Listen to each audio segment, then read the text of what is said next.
Vamos a estudiar algo que tiene que ver con el Pele Yoetz y habla de la boca. ¿Okay? La boca. Dice así: todo el esfuerzo de la persona es para su boca, dice el rey Salomón en Coelet 6.7.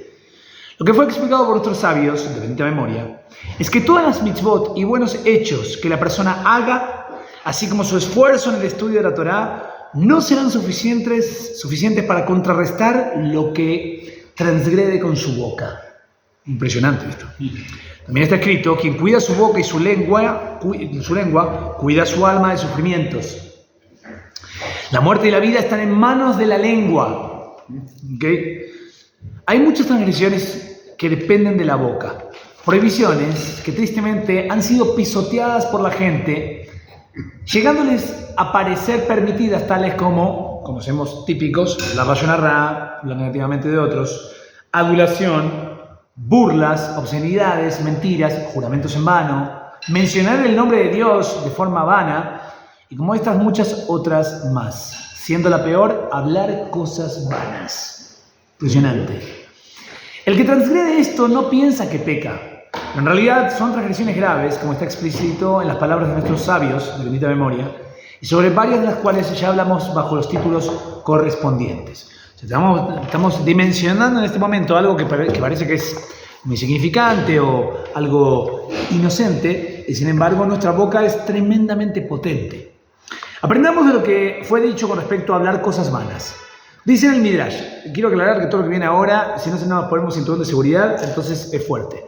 Dice así: Hashem dice, hice todos los mundos y no me cansé. Como está escrito, no se cansa ni se agota. Pero, ¿con qué me canso? Dice Dios. Con el que me hace enojar hablando cosas vanas delante de mí. Como está escrito, han cansado a Hashem con sus palabras.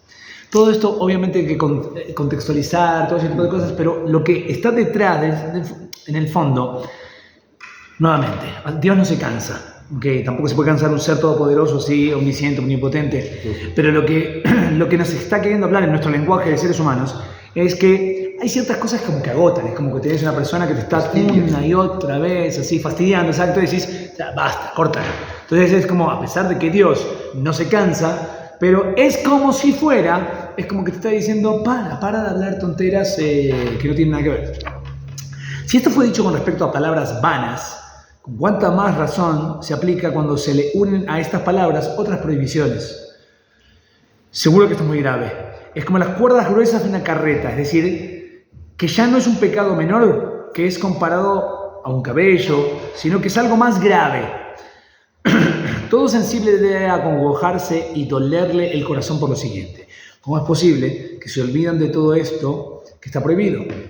No basta que piensan que está permitido, sino que piensan que es muy bueno convivir con los demás y ser bien visto ante ellos, porque saben todas las novedades. O sea, que viene a contarte las últimas cosas y una y otra vez. O sea, es como los periodistas amarillistas, así, que van en las minuciosidades acerca de qué pareja se separó, se casó, quién engañó a quién. O sea, y todos los detalles así.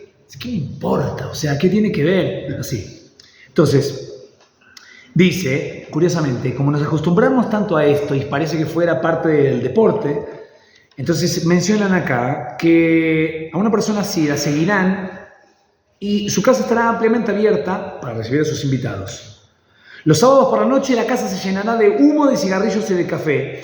Se reunirán la muchedumbre a pasar el tiempo hasta la medianoche hablando de tonteras una y otra vez.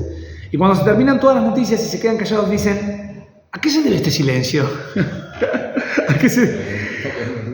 Y ahí empiezan a hablar sobre las vanidades de este mundo, o palabras prohibidas. Pero cuando se habla mucho, no falta la transgresión. O sea, es la típica, que uno empieza a hablar de alguna cosa y... ¿sabes qué? Me encontré a José, el que iba con nosotros. José, ¿y qué anda? No, terrible, lo que me contaron. Y ahí, listo. A José lo clavaron en... Tac. Bueno, su hijo. Ok. Pobres de nosotros el día del juicio, pues no nos importa el paso del valioso tiempo. Ojalá pudiésemos detener el tiempo que no sigue avanzando para poder servir a nuestro Creador, puesto que es mejor un rato ocupados en estudiar Torah y haciendo mitzvot en este mundo que toda la vida eterna. Aún así, si la persona viviese miles de años, no pudiese cumplir con su obligación con Hashem, ni le bastaría para preparar su provisión para llevarse al mundo venidero. O sea, está queriendo, digamos, de una manera como para ponerle un poco de dramatismo, pero es decir, el compromiso que nosotros tenemos con el creador del mundo es muy grande. Entonces esto de decir, bueno, yo ya cumplí, no, hay muchas cosas que una persona todavía puede hacer. Esto es como le dijo Rabbi Ishmael a su sobrino cuando le preguntó, por ejemplo, mi caso, que ya estudié toda la Torá. ¿Puedo dedicarme a aprender la sabiduría griega? Y Rabbi Ishmael le dijo, encuentra un momento que no sea ni de día ni de noche y entonces podrás ocuparte en cosas vanas. Está bien. O sea, no. ¿Okay? Nosotros pecamos con nuestra alma al querer perder el tiempo con juramentos, frivolidades y palabras vanas.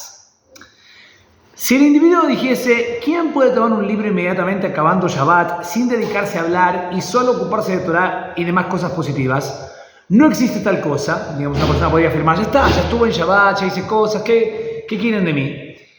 No se puede pedir algo que nadie puede realizar, pues así como es una mitzvah hablar cuando le harán caso al hombre, es una mitzvah callar cuando no le harán caso. Esto es una regla. Hay veces que tú sabes que hay personas que están haciendo una cosa que no está bien, pero si tú le vas a decir a él que eso que no está bien, ahora lo va a hacer. Antes tal vez no sabía que no estaba bien, pero ahora que lo sabe, le empieza a generar yetzerará, y entonces va a propósito en contra. Entonces, así como hay una mitzvah de, como dice, hablar cuando te van a hacer caso, hay una mitzvah de callarse la boca cuando no te van a hacer caso.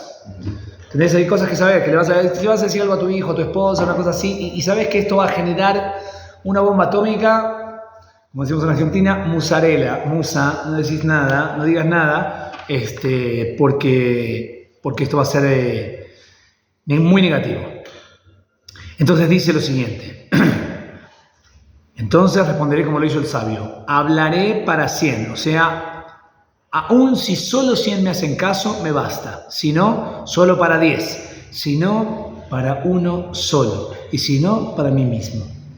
Ciertamente este argumento no exenta a la persona por sus agresiones, ni la eximirá en el día del juicio, pues esto no es más que una incitación del yetzerará. O sea, es verdad que existe la regla como la acabo de mencionar, así como hay una mitzvah de hablar cuando te van a escuchar, hay una mitzvah de callar cuando no.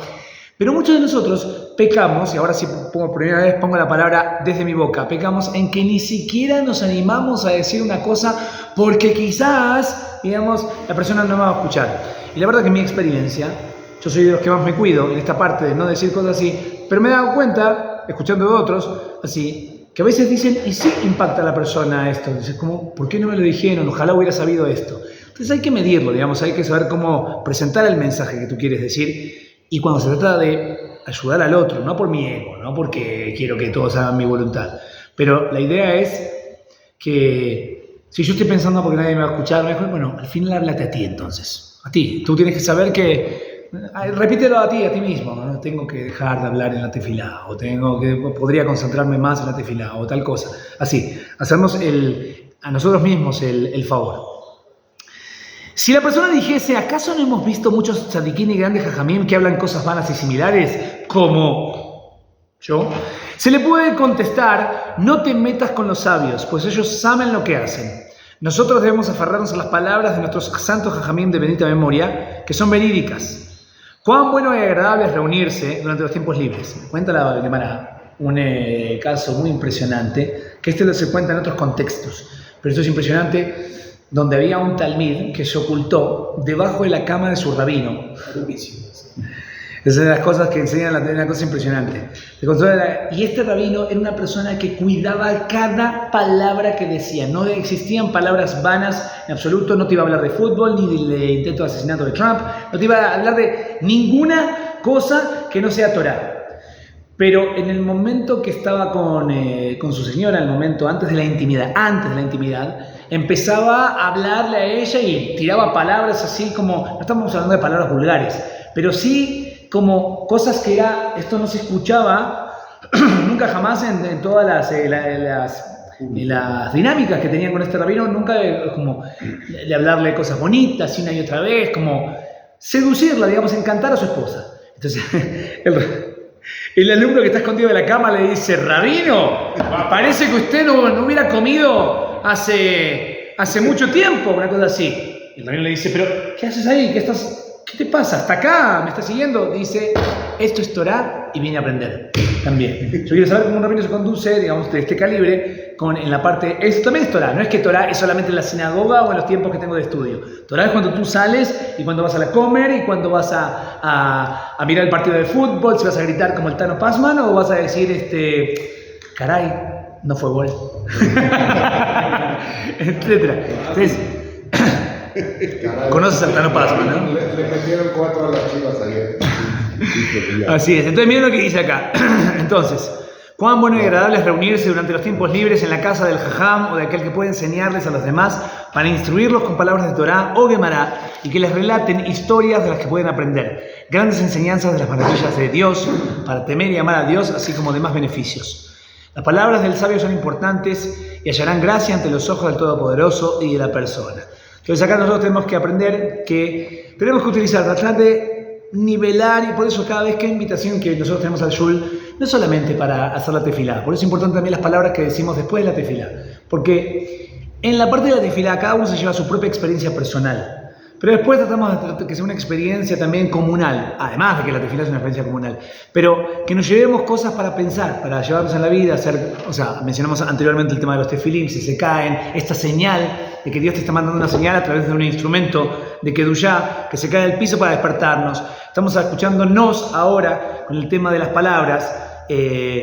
Nuevamente, todo en su contexto. Shulchan Aruch dice en Leyes de Shabbat que una persona que no hable palabras mundanas, pero si las palabras mundanas en Shabbat te dan oneg, así está escrito directamente el placer, entonces adelante, siempre y cuando eso no se derive en la Yonarra o cosas similares. Pero estás reunido, estás en una casa, están hablando también palabras de Torah y también alguien menciona, ¿van a ver el partido de la Eurocopa? Sí, no se va. Así, todo ese tipo de cosas, depende. Hay gente que no le da ningún oneg, entonces sería malo para él, ningún placer, ese tipo de cosas. Por eso cada cosa hay que saber, no es blanco y negro, hay muchos grises en el judaísmo. Entonces, eso es lo que tenemos que aprender, que Hashem nos guíe. Amén, amén. Amén. Saludos a todos, amigos, bye.